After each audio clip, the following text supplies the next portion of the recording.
कल मैंने एक वीडियो पोस्ट की थी जो छात्रों पर अत्याचार हो रहा है, जो लाठियां बरसाई जा रही है उसके लिए अकॉर्डिंग।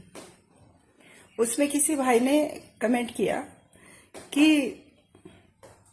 लाठियां अगर छात्रों पर बरसाई जा रही हैं तो इसमें पुलिस वालों की क्या गलती है। पुलिस वाले बच्चों को घर से बुलाने थोड़े गए थे। मुझे उस बात का बुरा तो बहुत लगा, लेकिन अगर मैं वहीं सिर्फ उस कमेंट का रिप्लाई वहीं कर देती तो किसी एक इंसान को पता चलती या दो चार को और पता चलती। बाकी जो इतने सारे और भी लोगों की ये मानसिकता अगर है कि पुलिस वाले थोड़े गए बच्चों को बुलाने की यहाँ जंतर मंतर पर आओ पीटने के लिए। अगर किसी की भी ऐसी सोच है कि अगर आपके बच्चे वहां पर नहीं बैठे, मेरे भी अपने बच्चे नहीं बैठे वहां पर, तो इसका मतलब मेरे अंदर संवेदनाएं नहीं है। एक इंसान होने के नाते क्या गलत हो रहा है क्या सही हो रहा है। हम इस लोकतंत्रवादी समाज में रहते हैं जहां पर जनता द्वारा जितने भी नेता हैं वो साधारण जनता, ये 18 और 20 साल के जो स्टूडेंट्स हैं सबसे ज्यादा वोटिंग होती है इनकी, क्योंकि ये जागरूक होते हैं अपने अधिकारों के लिए। जब वोटिंग करते समय इनको ये नहीं दिखता कि वोट कौन डाल रहा है, उनको तो सिर्फ जीतने से मतलब है। तो तब इन स्टूडेंट्स को अपना अधिकार लेने की जागरूकता नहीं होनी चाहिए क्या। और जो ये बोलते हैं कि आप ये बताएं बहन कि पुलिस वाले थोड़े गए थे इनको बुलाने, तो भैया पुलिस वाले बुलाने नहीं गए थे। इन स्टूडेंट्स को भी बहुत शौक नहीं है वहां लाठी डंडे खाने का। इनके साथ अगर ये अन्याय ना हुआ होता, रिजल्ट में घोटाले ना हुए होते, और कुछ मैं ये नहीं बोलती कि पूरा ही जो है प्रशासन में घोटाला हो रहा है। सब जगह घोटाला, ना सब जगह अच्छे लोग होते हैं, ना सब जगह पर बुरे लोग होते हैं। लेकिन कुछ लोगों की जो है चंद पैसों के लिए, रिश्वतखोरी के लिए आप अयोग्य अधिकारी को चुन लो, अयोग्य कहीं शिक्षक को चुन लो, अयोग्य किसी जज को चुन लो, अयोग्य किसी पायलट का चुनाव हो जाए, अयोग्य किसी इंजीनियर का चुनाव हो जाए। अगर काबिल बच्चे पीछे रह जाएंगे तो उनको क्या बुरा नहीं लगेगा।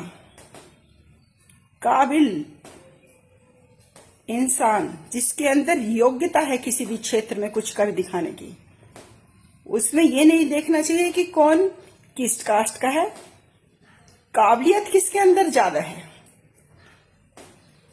मैं तो बोलती हूँ किसी विशेष सर्व समाज को भी मैं नहीं बोलती कि समाज के हिसाब से, कास्ट के हिसाब से आरक्षण मिले, काबिलियत के हिसाब से आरक्षण मिलना चाहिए। पूरी कास्टिज्म तो खत्म हो जानी चाहिए, क्योंकि ये लड़ाई तो सारी योग्यता के आधार पर अपना जो उन्हें नहीं मिले, जो पद प्रतिष्ठा उनको मिलनी चाहिए थी छात्रों को, वो तभी तो आए हैं। उनको भी अपना सुख चैन त्याग कर बड़ा शौक थोड़ा ही है जंतर मंतर पर आकर धरना देने के लिए। पूरे देश में ऐसा शायद पहली बार हुआ है। ये एक ऐतिहासिक घटना है जो इतना पूरे देश एकजुट होकर इस बात के लिए आवाज उठा रहा है। तो किसी को भी अगर किसी के मन में ऐसी शंका है कि अगर हमारे बच्चे नहीं हैं वहां पर, भाई मेरे बच्चे भी नहीं है वहां पर, इसका मतलब ये नहीं है कि मैं एक इंसान नहीं हूं या मुझे इन बच्चों का दर्द मुझे महसूस नहीं हो रहा। जब कोई मेहनत करता है ना और उससे वो चीज ना मिले, वो दर्द उनका वहां तक उनको लेके चला गया कि जो हमारे साथ हो रहा है वो शायद आने वाली पीढ़ी के साथ ना हो। वो न्याय के लिए लड़ रहे हैं। जो प्रशासन में या कोई भी नेता, जो अधिकारी जो बैठे हुए हैं, ये जनता की सेवा के लिए ही चुने गए हैं। और जनता के साथ अगर अन्याय हो रहा है तो आवाज तो उठेगी ना विरोध की। विरोध होने से पहले ही ये तो काफी टाइम से मुद्दा चल रहा था कि भाई नीट का पेपर लीक हो गया, आज इसका पेपर लीक हो गया, अब इसमें लीक हो गया।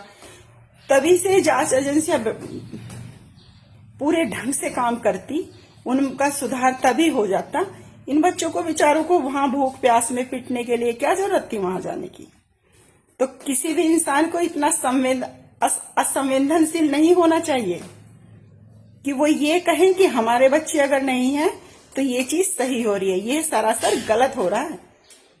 और एक इंसान होने के नाते और एक भारतीय होने के नाते मैं इसका कड़ा विरोध करती हूँ कि बच्चों के साथ अन्याय हो रहा है, जो कि नहीं होना चाहिए। इन छात्रों को, ये देश का भविष्य है, ये कल की व्यवस्था संभाल लेंगे, ये न्यायपालिका संभाल लेंगे। ये कहीं कोई पायलट बनेगा, कोई इंजीनियर बनेगा, कोई डॉक्टर बनेगा, कोई बड़ा बिजनेस खड़ा करेंगे। लेकिन आप इनको सही सलामत जीने दोगे, इनको इनके अधिकार से वंचित नहीं करोगे, तब तो ऐसा हो पाएगा ना। ऐसे तो देश का भविष्य संकट में आ जाएगा। कई ऐसे देश हैं जिनमें युवा पीढ़ी नहीं है।